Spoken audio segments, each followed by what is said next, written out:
After making sure that he was the only one present, he opened the bag to confirm if the item was still there, just like in his past life. After confirming the presence of the alchemy furnace, he heard a voice again from inside the cave. He questioned whether anyone else was present. After placing the alchemy furnace inside his ring, he turned in the direction of the sound. Nevertheless, as he continued to walk, he suddenly heard Xiaoyang's screams, along with her pleas to release her. Without hesitation, he rushed to her rescue. Meanwhile, Rua, who had been hiding from Suemo the entire time, was infuriated upon learning that Xiaoyang was the one who had persuaded Suemo to collaborate with her and snatch all the opportunities that were originally belonged to her. In that moment, Rua recalled her initial arrival in the cave. It had taken her quite a long time to locate the bag containing the alchemy furnace. However, as she was about to retrieve the item from the bag, she sensed someone entering the cave. She left the bag on the ground and quickly ran to hide. The moment she realized what she had done, she rushed to check if the alchemy furnace was still in its place. However, much to her dismay, she couldn't find the item inside the bag, so she questioned whether Suemo had taken it. She was so furious that she kicked the other bags and declared that all that remained was just rubbish. Following this, she decided to leave the cave immediately. In the meantime, Xiaoyang was ambushed by a group of disciples. She asked them to release her, but her plea fell on deaf ears. One of the disciples inquired about her identity, her purpose here, and whether she had seen any other disciples from their sect in the area. Xiaoyang attempted to break free from the energy pillars, but all her attempts were futile. She then replied, affirming that she had no acquaintance with the individuals he mentioned. Subsequently, one of the disciples informed his superior that the auras of their fellow disciples still lingered in the cave. With a fierce expression, their leader retorted that they had already been slain. He then pointed at Xiaoyang and declared that this area was once the domain of the Jade-Horn Spirit Snake.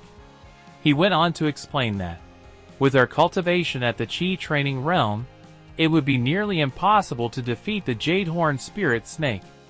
Upon hearing this, Xiaoyang felt a little uneasy because she didn't want to reveal that her master was the one who had defeated it. Without warning, the leader of the disciples seized Xiaoyang by the neck and demanded to know what had happened to the Jade-Horn Spirit Snake.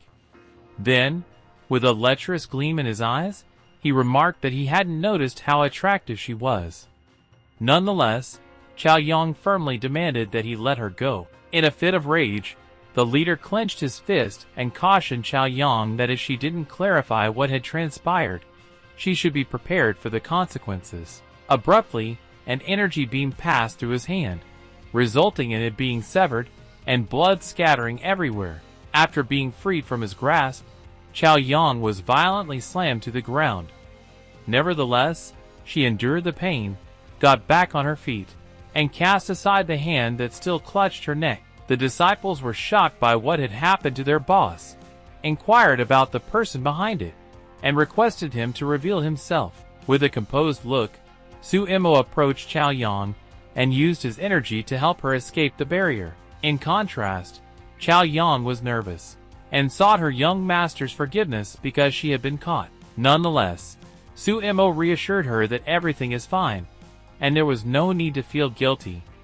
Suddenly, the boss commanded his followers to kill Suemo, and loudly declared that he was nothing more than a person in the Lingtai realm. Amid a crowd of disciples, Suemo showed no signs of fear. Quite the opposite, he remained incredibly composed.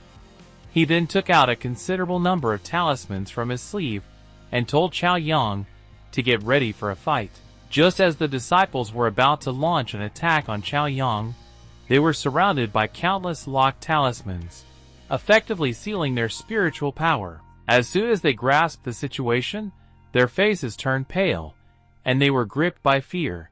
A sense of utter shock overcame one of them as he observed the sudden transformation occurring to Xiaoyang, with her amassing a significant amount of spiritual power around her body. Suddenly, she opened her eyes and gazed at the disciples with a malevolent smile. In that moment, Suemo ordered her to leave one alive, to which Xiaoyang complied. Using her spiritual power to form a spear, she leaped into the air while spinning her weapon at a high speed. At that very moment, one of the disciples begged her not to kill them, but all his pleas fell on deaf ears. Xiaoyang rushed toward them, swiftly decapitating and slicing their bodies one after another. After she had dealt with all the disciples, she approached the last person, her eyes filled with malice. Grasping his leg, she dragged him toward Suemo, informing him that she had taken care of the rest. Following that, she threw the unconscious man in front of Suemo. She then presented the bag she had collected from the lifeless bodies to Suemo. However, Suemo told her to keep them for herself, much to Xiaoyang's surprise. Suemo concentrated his spiritual energy in his hand, shaping it into a ball, and then threw it at the unconscious man. Now that the disciples' leader had regained consciousness, Suemo asked for his name. However, the man was scared and questioned Suemo about the motive for killing his fellow disciples. At that moment, Suemo glanced at Xiaoyang, who nodded in response and conjured a spear with her spiritual power. This left the man terrified, and he answered Suemo, revealing that his name was Yuza, a disciple of the True Thunder Mist sect. Suemo proceeded with his interrogation, inquiring why the Thunder Mist sect had come to the Dragon Mountains. In response, the man said they were searching for the legendary spirit cloud realm. Upon hearing this, Suemo was extremely shocked. He immediately grabbed the young man's clothes and inquired about the source of his knowledge concerning the cloud spirit realm. The young man responded that it had been revealed by an elder from the Green Vine sect. Suemo pressed further, asking how they had come to possess this information. The young man replied that he had no knowledge of that, and reiterated that he had already shared all he knew. Having been thrown to the ground by Suemo, the young man crawled on his knees towards Suemo, clutching his clothing, and pleaded for his life. Suemo informed him that his life would end on that very day. Subsequently, he accumulated spiritual power in his hand and directed it towards the young man, terminating him with a single strike. Xiaoyang, who had been observing the whole time, exhibited no trace of pity for the young man. Following that, Suemo placed his hand on her shoulder and instructed her to get ready to depart. While they were walking away from that location, a voice emerged from the depths of the trees, expressing an inability to hold on much longer, and he's on the edge of falling off. This individual was Leni, who had been hidden in the tree all along with Lu Ruoxue. The latter inquired about the name of the cloud spirit realm, her expression filled with fury, and she struck the nearby rock with great force. Then, she urged Leni to quickly get up and be ready to head in the same direction as Suemo. Deep within the forest, Suemo was fully engrossed in the refinement process. Once he had completed it, he mentioned that he would wait for the alchemy furnace to condense the elixir.